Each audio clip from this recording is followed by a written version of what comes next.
Un grand titre au sommaire ce soir et maintenant des retards à l'ouverture des bureaux de vote, des défaillances sur des machines à voter. Un vote organisé à Béni malgré l'interdiction au lendemain de ces élections historiques en RD Congo. La CENI minimise les dysfonctionnements. Le dépouillement a commencé, les résultats provisoires sont attendus au plus tard dimanche prochain. On analyse tout ça dans cette édition et on tirera les leçons de ces scrutins. Et bonsoir à tous depuis Paris. Nous avons 3 invités autour de cette table pour parler de ce lendemain d'élection en RD Congo. Bonsoir Jean-Marie Kassamba. Bonsoir. Alors vous êtes chargé de communication internationale pour Emmanuel Ramazani Shadari.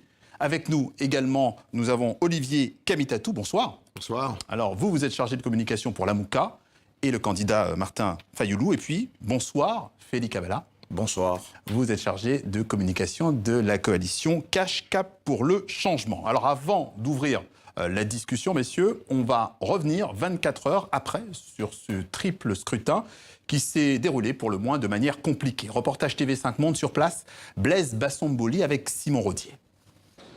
C'est un travail de fourmi, où la patience joue un rôle central, celle-là même qui a permis aux Congolais de tenir le coup pendant 2 ans, 2 ans de retard pour leur vote aux élections. Ce bureau de la commune de Limete à Kinshasa est une illustration d'une scène vécue dans des milliers d'autres bureaux partout dans le pays. Le jour des comptes, de la compilation des résultats petit à petit. Les électeurs attendus, c'était 683. Mais ceux qui ont pu voter, c'était 325. Voilà, c'est ça. Donc, en termes de pourcentage, je peux dire que c'est à 47%. Pas d'éclat de voix ici, pas d'esclandre. Mais chez les observateurs de la société civile, tout n'a pas été aussi fluide, loin de là.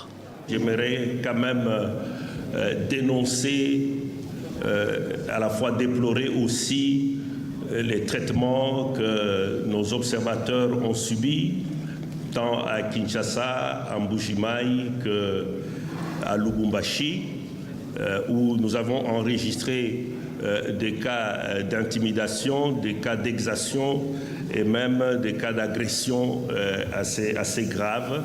Dans la capitale, la vie ne s'est pas arrêtée pour autant, elle le fait rarement. Même si, comme le titrent ces journaux, la confusion règne. Le vote a été entaché d'irrégularités, de machines à voter en panne ou absentes, de fichiers électoraux disparus. En vérifiant le nom, vous ne trouvez pas votre nom, vous dites aller dans d'autres centres. En allant aussi dans d'autres centres, vous ne trouvez pas toujours vos noms là-bas. Alors à cause de ça, un grand nombre de gens n'ont pas participé dans les élections d'hier. Alors la patience des Congolais s'est teintée d'inquiétude, amplifiée par la nouvelle du jour. Une vaste coupure d'Internet et des réseaux sociaux qui a même pris en défaut la SENCO et ses milliers d'observateurs à midi. Le secrétariat général de la SENCO félicite le gouvernement d'avoir assuré le bon fonctionnement de l'Internet et de CMS. Je suis désolé d'apprendre juste avant d'entrer dans la salle qu'on a coupé l'Internet, mais le message était déjà signé. Je vous remercie. Airtel, Orange, Vodacom, tous les opérateurs semblent avoir été coupés lors de ce jour clé de la compilation des résultats. Certains d'entre eux évoquent précisément une instruction du gouvernement. En chœur, ce soir, les observateurs congolais demandent au gouvernement le rétablissement de toutes les connexions. Et on retourne à Kinshasa, nous sommes en ligne avec Anthony Fouchard. Bonsoir Anthony, vous êtes au téléphone avec nous. Est-ce que vous avez récupéré une connexion Internet ? Eh bien écoutez, non Patrice, et c'est d'ailleurs pour ça que je vous parle par téléphone, parce que depuis ce matin, eh bien, rien ne fonctionne ici à Kinshasa. Et ce n'est malheureusement pas que dans la capitale de la RD Congo, mais partout dans le territoire. Toutes les personnes que j'ai pu joindre par téléphone, car les appels vocaux continuent de fonctionner, eh bien le confirment, que ce soit dans le Kasaï, dans le Bandundu, dans le Maniema, dans le Nord Kivu. Je ne vais pas vous énumérer toutes les provinces, mais partout ici en République démocratique du Congo, eh bien Internet ne fonctionne plus. Ça a d'abord commencé par les réseaux sociaux et puis c'est tout le réseau qui est finalement tombé. Pourtant, les Kinois, notamment, se sont réveillés ce matin avec un sentiment d'excitation mêlé à de l'impatience. 2 ans d'attente, 2 ans et 1 semaine pour pouvoir glisser un bulletin dans l'urne. Et puis finalement, eh bien, ce sentiment d'excitation a laissé place à l'inquiétude quand les réseaux ont effectivement été coupés. Alors la question sur toutes les lèvres, dans tous les esprits ce soir, c'est quels vont être les résultats, même si cette coupure des réseaux sociaux, eh bien, n'augure pas vraiment grand-chose de bon pour le pays. La précision d'Anthony Fouchard, envoyé spécial TV5 Monde sur place à Kinshasa. Merci à vous, messieurs, pour amorcer la discussion. Internet, soudainement coupé en milieu de journée, juste au lendemain d'élections aussi cruciales. Finalement, est-ce qu'on a là le signe d'une volonté de transparence, Monsieur Kassamba? Merci d'abord de l'invitation. Je dois préciser que ces élections, ce sont les élections des Congolais, organisées pour la première fois sur fonds propres depuis que le Congo est Congo. Ce que ça veut dire dans un pays continent comme le nôtre, c'est de l'audace, mais aussi de l'ambition pour récupérer la souveraineté de notre pays. Sur 39 millions de Congolais qui ont été enrôlés pour voter, eh ben, l'ensemble, c'est-à-dire il y avait 40 millions, moins 1,2... Là, vous me faites une vue d'ensemble et Internet. Je vous parlais juste Internet, concernant Internet. On va revenir sur l'avenue d'ensemble. C'est tout simplement, si vous posez la question par rapport à l'Internet, je vous dis tout simplement, c'est pour des raisons de sécurité, pour des raisons de préserver nos populations de l'intoxication qui avait déjà commencé. On avait commencé à publier des résultats sur des photocopies, sur des procès-verbaux qui n'avaient rien à voir avec ce que la CENI, qui est la seule habilité à proclamer les résultats. Et donc, pour préserver donc la sérénité de la population, eh ben, on a réservé donc cette possibilité. Oui, non, mais ça se fait dans tous les pays organisés. Oui, les téléphones fonctionnent parce qu'on communique, comme votre correspondant vient de le faire. Les téléphones fonctionnent. Mais c'est via l'Internet, via les réseaux sociaux que les gens distillent des faux messages, des faux PV. Et d'ailleurs, il y a même un communiqué de la Mouka qui a été publié aujourd'hui même, avec des chiffres avancés, avec des estimations qui n'ont rien à voir avec la réalité. Et c'est pour cela qu'un État responsable doit prendre des mesures conservatoires pour permettre la bonne sérénité des résultats. On va passer la parole à Olivier Kamitatou. Est-ce que vous avez la même analyse ? Non, absolument pas. Et je m'inscris totalement en faux à ce que vient de dire Jean-Marie Kassamba. Ce n'est pas pour des questions de sécurité, c'est pas pour des questions d'État, de souveraineté. Bien au contraire, la souveraineté, c'est la transparence, c'est la bonne gouvernance. C'est ça la souveraineté, monsieur Kassamba. C'est pas de vouloir organiser à huis clos des élections, organiser une grande boîte noire à l'intérieur duquel on va tripatouiller des voix, des votes, des suffrages. On veut simplement voler au peuple sa victoire. Et ça, c'est inacceptable. Aujourd'hui, on coupe Internet. Hier, on a empêché les observateurs internationaux de pouvoir vérifier ce qui se passait réellement. On a chassé des bureaux de vote certains témoins. Eh bien, c'est très clair que le pouvoir veut simplement s'arroger la possibilité de tripatouiller et de sortir des résultats qui ne seront pas la vérité des urnes. Et ça, nous serons extrêmement vigilants sur cette question. Finalement, pourquoi Internet ? Parce que nous avons acheté près de 40 000 téléphones smartphones pour envoyer à notre centre de compilation tous les procès-verbaux pour qu'il soit effectivement acté que nous avons acquis une grande victoire, une victoire massive pour Martin Fayulu. Alors la victoire, on verra pour l'instant. Félix Kavala, est-ce que vous avez aussi la même analyse que votre voisin de droite ? Je n'ai vraiment pas la même analyse sur un bon nombre de points. D'abord, je signale que ces élections, c'est le peuple congolais qui était face à son destin, face à son avenir. Aujourd'hui, lorsqu'on parle de la coupure d'Internet, on doit comprendre clairement que, vous savez, souvent, c'est un arbre qui tombe, qui fait beaucoup plus de bruit dans une forêt. Et là, du coup, le candidat de la majorité, c'est-à-dire du FCC, qui sait très bien qu'il est perdant sur tous les sondages, perdant sur l'ensemble des élections, de l'élection du 30 décembre, c'est tout à fait normal pour le couvrir qu'on puisse couper Internet, commencer à chercher à manigancer de chiffres à gauche à droite. Ici, je tiens à signaler que la campagne qui a eu ces vrais engouements populaires, qui était la campagne de vraie proximité, c'est la campagne du Cap pour le changement avec le président Félix Tshisekedi.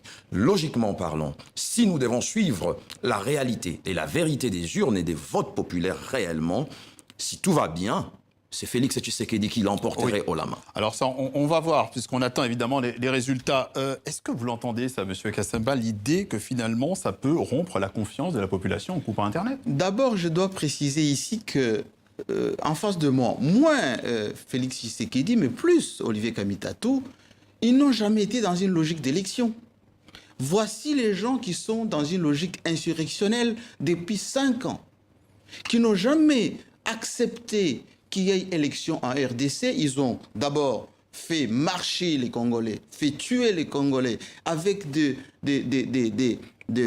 arguments fallacieux.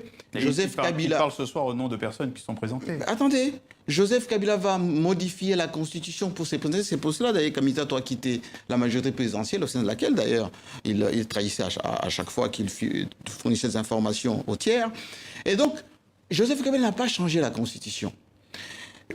Ils ont dit qu'il n'y aura pas élection parce qu'il n'y aura pas des moyens pour le faire. Aujourd'hui, il y a élection. Il a tweeté, lui, Olivier Kamitatou, qu'il fallait mettre derrière chaque machine à voter un policier, sinon ça sera détruit. Est-ce qu'on en est encore là? Attendez, pas, parce qu'il faut quand même qu'on avance. Quelques semaines plus tard, il y a incendie, et s'il y avait une justice qui peut fonctionner, on allait lui demander les comptes par rapport à cela. Aujourd'hui, les gens qui ne croyaient pas à la machine à voter, Fayoulou, qu'il défend ici, a voté avec la machine.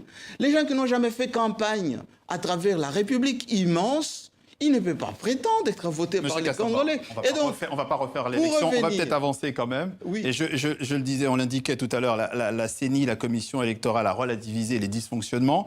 Concernant justement les machines à voter, Corneille Nangaa, le président de la CENI, a indiqué que sur 75 000 bureaux de vote, seuls 540 cas environ de machines à voter défaillantes ont été recensés. Et c'est la position, justement, à peu près semblable du Front commun pour le Congo. Alors écoutez, on va écouter un de ses porte-paroles. Les difficultés rencontrées, inhérentes à tout processus électoral, surtout dans un État post-conflit, ne sont pas, heureusement, de nature à compromettre le dit processus électoral. Alors on a compris votre position, Jean-Marie Kassamba. Est-ce que ça veut dire que tout s'est plutôt bien passé selon vous et qu'il faut se contenter de cette situation? Je vous précise que sur 89 800 bureaux, il n'y a eu que d'environ dans 100 bureaux des incidents, 2 incidents majeurs à travers la République, un incident au Kasaï central avec un chef du bureau qui a été agressé, et ça a été assez sérieux, et puis au sud qui va à Walikale où un policier a... Donc vous nous dites que tout s'est plutôt bien passé? Globalement bien passé pour une première expérience dans un pays comme le nôtre. Pourquoi?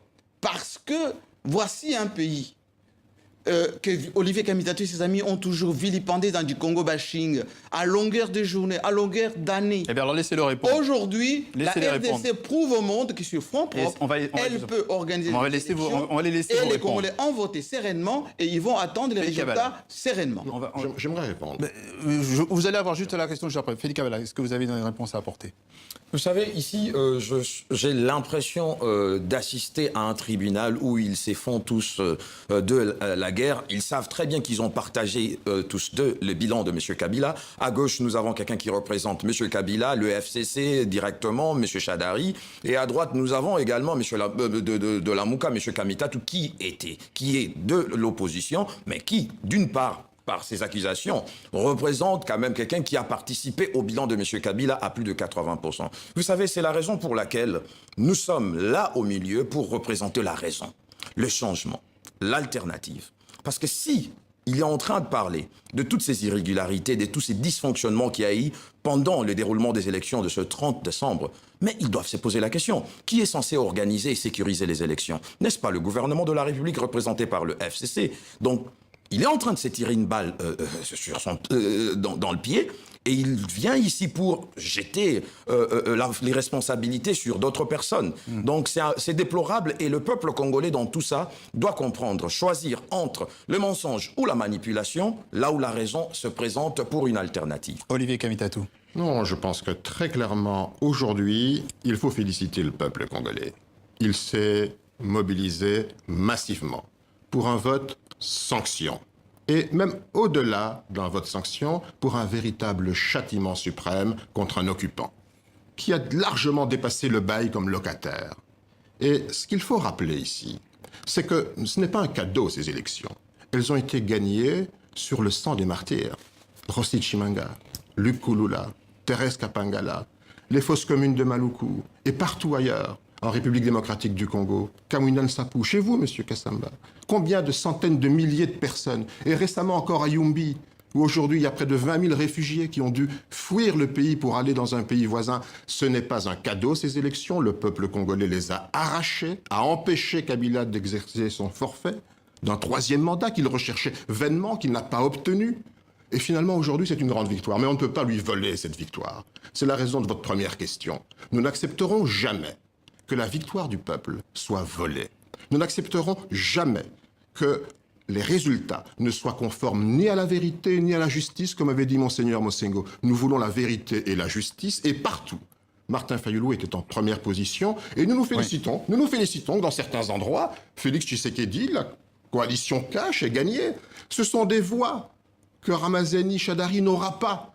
Et l'affaire d'un scrutin à un seul tour se retourne contre vous, contre votre famille politique, parce qu'aujourd'hui, nous représentons avec cash Lamouka, près de 80% de la population congolaise qui a dit non au forfait, qui a dit non à une dictature qui est totalement vomie à travers tout le pays. Alors, autre situation, vous allez pouvoir intervenir, M. Kassamba, autre situation qui interpelle dans les zones écartées du processus électoral à cause du virus Ebola, comme à Béni, eh bien, on le sait, les habitants ont organisé, malgré tout, une sorte de scrutin parallèle. On en reparle juste après ce reportage d'Alexis Huguet avec Julien Menzel. À Béni, la vie est enfin de retour à la normale. Oubliez les derniers jours sous tension. Le vote symbolique de la veille a permis d'apaiser les esprits. Désormais, toute l'attention se porte sur des colonnes de chiffres. Comme dans les régions qui ont pu participer au scrutin officiel, on fait le décompte des votes, on note et on compile les résultats rigoureusement, sans incident. Tout était prêt, en tout cas il n'y avait aucune raison pour écarter la population au début des élections et que vraiment la communauté internationale et toute la population congolaise et tout le monde qui peut nous aider à faciliter ces élections jusqu'au niveau de la CENI, vraiment la population bénitienne a voté et il n'y a eu aucun incident. Selon les organisateurs et les représentants de la société civile, ils sont plus de 60 000 à avoir glissé un bulletin dans l'urne. Sur les 182 800 électeurs enregistrés dans la circonscription de Béni. Suffisant selon eux pour rendre légitime ce vote improvisé. On va travailler en équipe encore et nous aurons les résultats globaux pour la circonscription électorale de la ville de Béni que nous allons transmettre maintenant à Kinshasa. Et les pressions seront lancées pour que nos députés qui ont été élus puissent aller siéger au même titre que les autres. Le report du scrutin dans la région de Béni-Boutembo a touché plus d'1 million d'électeurs. La population de Béni espère désormais que la CENI fera compter leur voix. Et dès hier soir, Martin Fayulu avait réagi. L'opposant voit dans ce scrutin organisé à Béni un désaveu de la présidence Kabila. Écoutez. Ce qui s'est produit ces jours organise le départ définitif du pouvoir de M. Kabila, qui, une fois de plus, vient d'être confondu par la détermination des habitants de Béni et de Boutembo, qui, bravant la peur, ont eux-mêmes organisé à leur manière les élections dans ces contrées exclues injustement du processus. Alors une réaction, Jean-Marie Kassamba. D'abord dire à Olivier Kamitatou que pour quelqu'un qui a été président de l'Assemblée nationale, ministre pendant 10 ans, il a été rappelé tout à l'heure, du plan, il a participé à la reconstruction avec Joseph Kabila. Jusqu'il y a à peine 1 an et demi, il a été sur mon propre plateau, tenir jusqu'où qu'il tient. Ça relève d'un mensonge patent. Et ce n'est pas respectable. Et ce n'est pas digne d'un grand homme d'État. La République démocratique qu'on vient d'organiser, Olivier Kamitatou, des élections avec un candidat qui a fait campagne sur l'ensemble du territoire. Le vote chez nous est sociologique. Aujourd'hui, Martin Fayulu, que vous connaissez très bien. La sociologie de Ramazani Chadari. Parlez-moi un peu de cette sociologie. Écoutez-moi. Je vous écoute. Je vous ai laissé parler, Olivier Kamitatou. Parlons du vote sociologique. Jean-Pierre Bemba, que vous avez trahi aujourd'hui, qui ne peut pas vous sentir, n'a pas été candidat. Félix Tshisekedi, il vient à peine de commencer. Son père, qui a partagé les voix avec Joseph Kabila en 2011, est déjà décédé. Martin Fayulu, à peine, il a commencé à être connu, ne serait-ce qu'à Kinshasa. Candidat de son propre parti, d'un seul parti, qui est les cités. Et donc, il n'est pas représentatif. Vous l'avez abandonné. Vous n'êtes même pas venu. Attendez, Olivier Kamitato. Vous n'êtes même pas venu. Ils ne sont pas Vous n'êtes pas venu faire campagne. Ils ne sont pas venus faire campagne. Vous avez abandonné Fayulu. Écoutez-moi, je suis en train de vous donner ne serait-ce que la vérité que vous ne voulez pas entendre. Vous avez menti à longueur de journée sur des plateaux de télévision parce que vous n'avez pas en face de vous quelqu'un qui vous rappelle des vérités évidentes. On ne peut pas trahir Jean-Pierre Bemba, Joseph Kabila. Aujourd'hui, vous allez taire également Moïse Katumbi. Parce que ne venez pas faire le procès d'Olivier Kamitatou ici. Nous parlons des élections. Je vous rappelle. Nous parlons des élections. Je vous rappelle que Béni, ce sont nos compatriotes. La limite de votre la maladie, elle existe. On ne peut pas exposer nos compatriotes. Mbongo lui-même a prié à l'Équateur face à un prêtre qui était atteint. Combien de victimes d'Ebola depuis le vote? C'est une maladie qui peut être contactée. On ne peut pas... Une question à tous les trois. Est-ce que ce scrutin parallèle peut menacer l'ensemble finalement? Non, ça ne peut rien menacer parce que ce n'est pas un scrutin organisé, c'est une parodie. Ça ne peut pas, ça n'a aucune signification. Nos compatriotes vont voter au mois de mars sereinement. Ça, ce sont des opérations de communication. Kabala va réagir, vous avez tout réagi. Simplement. Allez-y. Et il faut respecter la santé de nos compatriotes. C'est très important. Écoutons, M. Kabala. S'il vous plaît. Nous ne venons pas ici assister à un tribunal entre deux personnes, entre deux formations. Il faut rappeler les vérités, c'est évident. C'est pour ça que je donne la parole. Il faut rappeler les vérités. C'est la raison pour laquelle... Il ne faut pas se tromper tout le temps. C'est la raison pour laquelle je fais remarquer encore à l'opinion publique qu'ils sont en train de s'étirer entre eux parce qu'ils ont partagé, entre autres, c'est lui qui est sortant, qui n'a aucun bilan à présenter au peuple congolais, et c'est lui qui a partagé le bilan à 80%, qui aujourd'hui également se présente, je me permets de le dire, sous une forme de la manipulation.